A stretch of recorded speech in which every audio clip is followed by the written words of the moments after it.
I konei te kāinga he maha ngā tangata e mohi ana ki te mahi, engari toru no iho e mohi ana ki te reo. Pai te rāwhiti, nā, ko pai te tai ānei, ko marino te tai. Tērā te timatanga o te whakaaro kia whakatūri ai tēnei momo wānanga.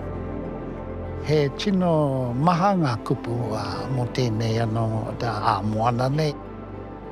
Me pēnei rā, he mita anō ke konei mo te kōrero anō mo ngā taonga anō o mitimiti.